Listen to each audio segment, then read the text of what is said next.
Ciao bambini! Aujourd'hui, on part à l'assaut de l'Italie. Pourquoi? Mais parce qu'on répond à l'appel de notre bon roi, pardi. Vous ne savez pas qu'il essaye de conquérir la péninsule depuis 1494? Allez, assez traîné, on y va.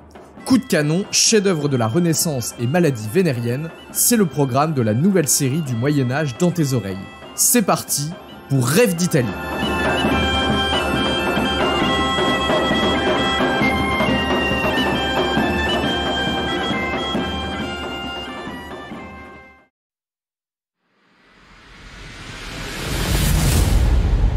Dans cet épisode, ils n'ont jamais été battus, pourquoi est-ce que ça commencerait aujourd'hui? Autant vous dire que c'est la fête aux moustiques, surtout en cette fin d'été. Car les affaires italiennes vont rapidement se compliquer à nouveau.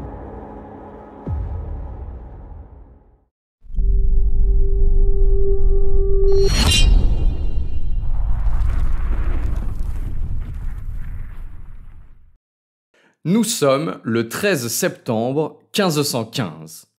En cette fin d'été, l'ambiance est électrique dans la cité de Milan tenue par les Suisses. Sous l'influence du cardinal Schinner, les rudes gaillards des cantons d'Uri, de Schwyz et de Zurich ont décidé de repousser l'offre de paix du roi de France. Avec leurs 20 000 piquiers assoiffés de sang, ils constituent une force considérable. Pourtant, face à l'immense armée française et ses quelques 40 000 hommes, la défaite semble certaine. Mais les Suisses ne s'arrêtent pas à si peu. Combien de fois ont-ils par le passé renversé la tendance et réussi à triompher grâce à leur courage et la qualité de leur formation? Et puis, ils n'ont jamais été battus, pourquoi est-ce que ça commencerait aujourd'hui? Ils décident donc de se lancer à l'assaut des forces françaises. Ils doivent faire vite. Dans quelques heures, l'armée menée par François Ier réussira à faire sa jonction avec ses alliés vénitiens et la balance penchera encore plus en défaveur des Suisses. L'après-midi est déjà bien avancé et l'atmosphère de cette fin d'été lombarde est étouffante. Sans doute la terre est-elle complètement desséchée, car le premier signe que perçoivent les Français est l'impressionnant nuage de poussière qui s'élève sur le passage des forces suisses.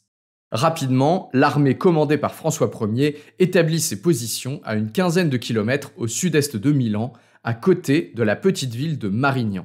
L'armée s'organise en 3 corps de bataille. Gênée par les nombreux fossés et canaux qui zigzaguent dans la plaine, la cavalerie ne pourra jouer qu'un rôle de soutien et devra laisser l'artillerie et l'infanterie prendre le gros des coups. Et oui, nos braves gaillards sont dans la plaine du Pô, dont la grande fertilité est mise à profit grâce à un dense réseau de canaux d'irrigation. Autant vous dire que c'est la fête aux moustiques, surtout en cette fin d'été. Mais ce jour-là, pour les Français, le bourdonnement agaçant des insectes n'est pas la préoccupation principale. La soirée tombe déjà, et voilà que surgissent les piquiers suisses. Les chevaliers français sont étonnés par le dénuement de ces féroces guerriers. Ces mercenaires redoutés n'ont pas d'armure, et certains n'ont même pas de chaussures.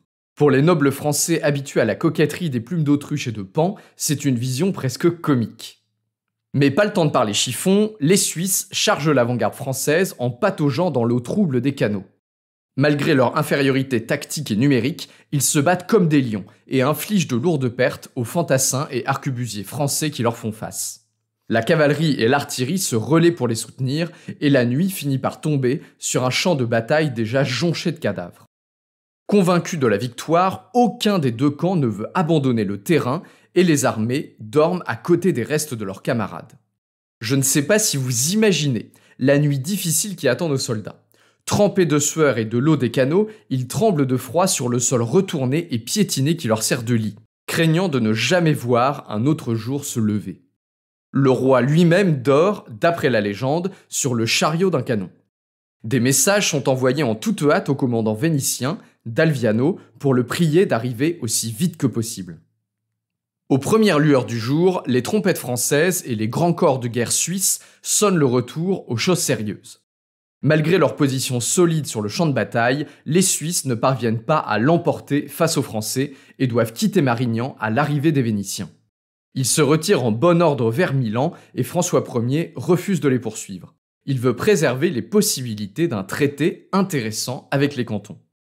Regroupant ses troupes, il remonte lentement vers le nord et entre triomphalement dans la cité de Milan désertée par les Suisses le 11 octobre 1515. Victoire, victoire au gentil Valois, victoire au noble roi François.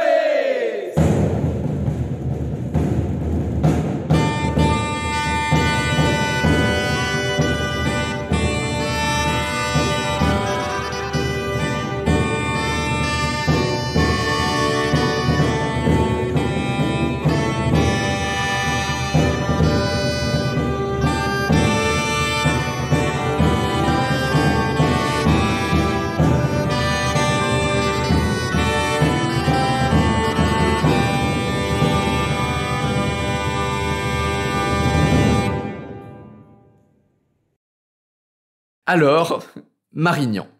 Difficile de trouver dans l'histoire française une bataille aussi connue et aussi emblématique. Bon, déjà, c'est à peu près la seule dont tout le monde connaît la date. Déjà, c'est pas mal. Mais surtout, c'est un affrontement majeur sur le plan militaire et politique. Déjà, sur le plan militaire, c'est la première grande défaite des mercenaires suisses. Et ça, c'est pas rien. Attention, les Suisses ne se sont pas effondrés. Comme on l'a vu, ils se sont battus avec courage et ont infligé de lourdes pertes aux Français. On estime le nombre de tués à environ 8000 côté suisse et 5000 côté français. Pour le jeune roi François Ier, la bataille comporte cependant tout ce qu'il faut pour en faire une grande victoire. La puissance de l'artillerie française, la bravoure de la chevalerie qui efface les piètres exploits de la fin du règne de Louis XII et l'énergie du roi lui-même qui se bat comme un lion au milieu de ses troupes. D'ailleurs, pour se faire mousser, François Ier raconte tout cela dans une petite lettre à sa maman. La bataille a été longue et dura depuis hier, les 3 heures après-midi, jusqu'à aujourd'hui 2 heures, sans savoir qu'il avait perdu ou gagné. Et vous assure, madame, que j'ai vu les lansquenets mesurer la pique aux Suisses et la lance aux gendarmes. Toute la nuit, demeurâmes le cul sur la selle, la lance au poing et l'armée sur la tête. Le sénéchal d'Armagnac avec son artillerie a été cause et partie du gain de la bataille, car jamais homme ne s'en servit mieux. Tout bien débattu, depuis 2000 ans, n'a point été vu si fière, ni si cruelle bataille. La technologie et l'esprit chevaleresque se sont alliés pour donner au royaume de France une victoire dont il peut être fier. Sur le plan politique, bien sûr, la bataille de Marignan ouvre les portes du duché de Milan. En entrant dans la cité, François Ier reprend possession de cet héritage qui lui revient. Et en plus, malgré la dérouillée du 14 septembre, il réussit à devenir pote avec les Suisses. Le traité est signé en novembre 1515.